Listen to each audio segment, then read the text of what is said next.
जंगी जुनून में मुब्तला भारत ने जदीद मिसाइल के तजुर्बे की तैयारी शुरू कर दी है। भारत का जंगी जुनून कम न हो सका। भारतीय Defence Research and Development Organisation ने 2 दिन में मिसाइल तजुर्बा किया। एक बड़ी ही अजीबो गरीब खबर आई है कि ये खबर ऐसी है, इतनी बड़ी खबर है कि इस पे बात ना की या कोई कमी रह गई तो फिर ज्यादती होगी। पे एक और खबर आई है जो बड़ी तशवीशनाक है।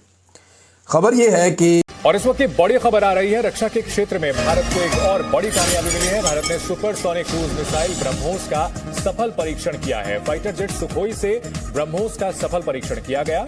ब्रह्मोस मिसाइल 800 किलोमीटर की दूरी तक दुश्मनों को बर्बाद कर सकती है, उसके ठिकानों को नेस्तनाबूद कर सकती है। पाकिस्तान को खौफ में डालने वाली एक और बड़ी खबर, ब्रह्मोस का अपग्रेडेड वर्जन होगा बेहद घातक। हवा से 800 किलोमीटर तक वार कर सकेगा ब्रह्मोस का अपग्रेडेड वर्जन। जी ये 10 की सुबह को हुआ, बिकॉज मेरी कुछ लोगों से बात भी हुई। उस बेस के ऊपर 4 surface to surface BrahMos missile आए। सरफेस टू सरफेस या एयर टू सरफेस ये मुझे नहीं पता। तो पायलट्स जो हैं वो पहले दौड़े कि वो अपने जहाजों को सिक्योर करें। अच्छा। और जैसे पहला आया वो जूम करके ऊपर से दूसरा आया, फिर तीसरा आया, फिर चौथा आया, जो कि अनफॉर्चुनेटली बुलारी में डायरेक्टली आके एक हैंगर पे लगा जहां पे कि हमारा एवैक्स खड़ा था, जो डैमेज हुआ, जहां पे शहादतें भी हुई। अब ये उस्मान शामी साहब, आपकी नज़र में क्या 10 मई के बाद आपको लगता है कि भारत दोबारा कोई हमाकत कर सकता है और ऑपरेशन सिंदूर जो सो कॉल्ड उनका ऑपरेशन था उस 2 की तैयारी हो रही है उनकी तरफ से? उनकी ख्वाहिश तो बहुत है, वो बार बार मिसाइल निकालते हैं, उसको नस्ब करते हैं, लेकिन चलाने की हिम्मत नहीं पड़ पा रही अभी तक। वो धूल साफ करते हैं, उसके धूल साफ करते हैं, फिर दोबारा कवर चढ़ा देते हैं ऊपर, तो अभी तक तो हिम्मत नहीं पड़ पा रही। पाकिस्तान आर्मी के आगे कोई मुल्क नहीं, चाहे अमेरिका हो चाहे इसराइल हो, कोई मुल्क नहीं है। इसराइल भी पाक आर्मी के आगे कुछ नहीं है। कुछ भी नहीं है, कुछ भी नहीं है। कितनी जंगें जीती हैं पाक आर्मी? पाक आर्मी ने 1965 की, 1971 की, कारगिल की, जो भी आप देख लें। 71 हम जीते हैं। हाँ जी, क्यों नहीं जीते हैं? 93,000 फौजी इंडिया में क्या कर रहे थे एक साल के लिए? सरेंडर कर दिया ना हमारे जो हुक्मरान है। जीतने वाले सरेंडर तो नहीं करते, जीतने वाले तो झंडे लहरा के आते हैं। बात सुने ना, वो तो उन्होंने अपने जनरल के कहने के ऊपर जो ना उन्होंने बोला कि ठीक है जी हम सरेंडर कर रहे हैं, तो हारे तो नहीं है ना। अच्छा, ना हम कारगिल हारे ना 71 हारे। नहीं, कोई नहीं हमारे। सियासतदानों की वजह से, जर्नैलों की वजह से हम हर जगह पे रात गए कुछ इंतहाई अहम तरीन डेवलपमेंट्स हैं जो आपके सामने रखनी है। एक जानिब तो भारत पाकिस्तान के खिलाफ ऑपरेशन सिंदूर 2.0 के आगाज का ऐलान कर चुका है, और यह बात राजनाथ सिंह के बयान के बाद नरेंद्र मोदी का INS विक्रांत पर अपनी नेवी के साथ खड़े होकर पाकिस्तान को धमकी देने से यह बात मजीद वाज़ेह हो चुकी है कि भारत ने इस मर्तबा कराची पर हमला करना है और इंडियन नेवी कोई बड़ा एडवेंचर प्लान कर रही है। भारत इस वक्त ब्रह्मोस को मजीद से मजीद बेहतर बनाने की कोशिश कर रहा है। अभी हाल ही में उन्होंने एक टेस्ट फ्लाइट की है और 800 किलोमीटर की रेंज तक उसको ले जाना चाहते हैं, और साथ साथ उसकी जो रफ्तार है उसको भी तेज़ करना चाहते हैं। ब्रह्मोस का काफ़ी इस्तेमाल भारत ने किया। अभी जो हाल ही में जंग हुई पाकिस्तान और भारत की मई के महीने में, हमारे पास भी हैं, लेकिन हमें इस पे ज़्यादा काम करने की ज़रूरत है। हतफ 4 जो है, या राद जो एयर टू एयर है क्रूज़ मिसाइल, इसके अलावा हमारे पास तैमूर है, बाबर है, वो सब सोनिक भी हैं, लेकिन हमारे पास जो है सुपर सोनिक भी हैं, लेकिन मज़ीद उस पर काम करने की ज़रूरत है। इस दिन में टोमाहॉक जो अमरीकी क्रूज़ मिसाइल है उसकी बड़ी शोहरत है, और उसकी रेंज तो बहुत ज़्यादा है, 2000 से 2500 किलोमीटर की रेंज है। और अभी हाल में जब अमेरिका ने ईरान की न्यूक्लियर फैसिलिटीज़ पे हमला किया था, तो वहाँ भी उन्होंने सबमरीन लॉन्च जो है क्रूज़ मिसाइल इस्तेमाल किए थे, ये टोमाहॉक ही। तो लेकिन हमारी जो कुछ लोगों का ख्याल है कि हमें अमेरिका से टोमाहॉक लेने चाहिए, लेकिन मेरा ख्याल है कि ठीक नहीं है। हमारा जो इस वक्त जो रिपोर्टेडली इस वक्त चीन के साथ हमारी गुफ्तगू हो रही है।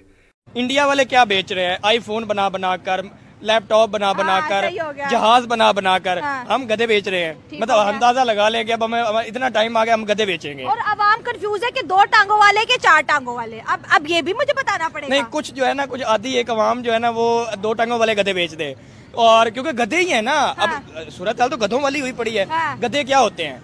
देख भी रहे होते हैं और कर कुछ नहीं रहे होते। अच्छा। तो हम गधे ही हैं कि हम देख रहे हैं कि हमारा नेबर कंट्री इंडिया तरक्की कर रहा है और हम कुछ नहीं कर रहे। तो गधा भी यही करता है। ये मतलब अब मुझे हंसी भी आ रही है, मुझे रोना भी आ रहा है, मुझे अपनी किस्मत पे रोना आ रहा है कि यार मतलब हो क्या रहा है। और अगर गधे सीरियस बिकने पे आए तो 10 करोड़ तो गधे बिक जाने हैं। और जब से चाइना के साथ कॉन्ट्रैक्ट हमारा हुआ है गधे बेचने का, पाकिस्तान में अब गधे नहीं मिल रहे। लोगों ने गधों के रेट इतने हाई कर दिए। कहाँ से मिलेंगे? कहाँ से? आपकी पार्लियामेंट से ही बहुत सारे मिल जाएंगे क्योंकि जितने गधे उधर बैठे हुए हैं ना, जिन्होंने मुल्क को चलाना था। राह रास्त या बिल वास्ता सरहदी खिलाफ वर्जी का फैसला कुन जवाब दिया जाएगा। अब इसका मतलब क्या है? इसका मतलब है कि अगर डायरेक्टली या इनडायरेक्टली हमारी सरहद पर कोई वायलेशन की जाती है तो उसका जवाब देंगे। या इसमें जो नई चीज है वो ये है कि पाकिस्तान इससे पहले सिर्फ डायरेक्टली पाकिस्तान की सरहद पर कोई कार्रवाई होती थी उसका जवाब देता था, लेकिन अब अगर इनडायरेक्ट तरीके से भी कोई वारदात डालने की कोशिश की गई तो पाकिस्तान उसका जवाब देगा। ये एक जुमला, ये एक मैसेज पाकिस्तान के स्टेट की और पाकिस्तान के मिलिट्री की पॉलिसी है। पाकिस्तान की मुसल्लह अफवाज, पाकिस्तान आर्मी, पाकिस्तान एयरफोर्स और पाकिस्तान नेवी की पॉलिसी है और पाकिस्तानी कौम की भी यही पॉलिसी है। इस मामले के अंदर पूरी कौम जो है वो बुनियानुम मरसूस है, एक सीसा पिलाई दीवार है और यक जुबान है। इस चीज का दुश्मन को इदराक है, चाहे वो ईस्टर्न बॉर्डर पे बैठा है या वेस्टर्न बॉर्डर पे। अगर नहीं है इदराक तो उसे मई 2025 के क्लैशेस को स्टडी कर लेना चाहिए, या फिर अभी जो अफगानिस्तान का भुरकस निकाला उसमें कौम का नैरेटिव क्या था वो पढ़ लेना चाहिए। नमस्कार दोस्तों, जय हिंद। दोस्तों, भारत ने गजब का कारनामा कर दिखाया है जिसको देखने के बाद पाकिस्तानी मीडिया रो रही है। जी हाँ दोस्तों, भारत ने अपने ब्रह्मोस को अपग्रेड कर दिया है और इस अपग्रेड से भारत अब ब्रह्मोस को और ख़तरनाक बना दिया है, जिससे पाकिस्तान में खलबली मच गई है। उनका कहना है कि पहले ही ब्रह्मोस ने हमारे कई एयरबेस और हैंगर में खड़ी हमारी एयरक्राफ्ट जहाज़ों को तबाह कर दिया था। आज फिर ब्रह्मोस एक ऐसा कारनामा कर देगा जिसे हमें सोचने पर मजबूर कर देगा कि हम आखिर किस तरह से तैयारी कर रहे हैं। क्या हम भारत के लिए तैयार हैं? दोस्तों, ये चर्चा हो रही है अब पाकिस्तान में, क्योंकि उनको पता चल गया है कि भारत ब्रह्मोस को एक ब्रह्मास्त्र की तरह इस्तेमाल कर रहा है और पाकिस्तान को इससे तहस नहस कर देगा। दोस्तों, वीडियो पसंद आए तो वीडियो को लाइक करें, शेयर करें और चैनल को भी सब्सक्राइब करें तो दुश्मन को भी समझ आ जाएगी। अब इस सब के अंदर हुआ यह है कि आईएसपीआर के मुताबिक आर्मी चीफ ने जीएचक्यू में 17वीं नेशनल वर्कशॉप में बलूचिस्तान के शुरका से मुलाकात की। आईएसपीआर के मुताबिक आर्मी चीफ ने विफाकी और सूबाई हुकूमत के बलूचिस्तान में तरक्याती इक़दामात पर गुफ्तगू की। बलूचिस्तान की बेपनाह इक़्तिसादी इम्कानात को अवाम की बेहतरी के लिए बरूए कार लाने पर जोर दिया। आर्मी चीफ ने नौजवानों को कौमी धारे में शामिल करने और बाइख्तियार बनाने में सिविल सोसाइटी के किरदार को सराहा। आर्मी चीफ ने कहा कि बलूचिस्तान पाकिस्तान का फख्र है। बलूचिस्तान के लोग निहायत बासलाहियत, वाहिम्मत और मुहिब वतन है। बलूचिस्तान के अवाम मुल्क का हकीकी सरमाया है। आईएसपीआर के मुताबिक आर्मी चीफ ने कहा कि पायदार तरक्की के लिए नौजवानों का फाल किरदार इंतहाई अहम है। जाती सियासी मफादात पर मबनी एजेंडों को रद्द करके मुल्की मफाद को मुकद्दम रखना होगा। अब ये बलूचिस्तान के हवाले से, क्योंकि नेशनल सिक्योरिटी वर्कशॉप के शुरका थे बलूचिस्तान से ताल्लुक रखने वाले, तो इनसे बलूचिस्तान के हवाले से बात की।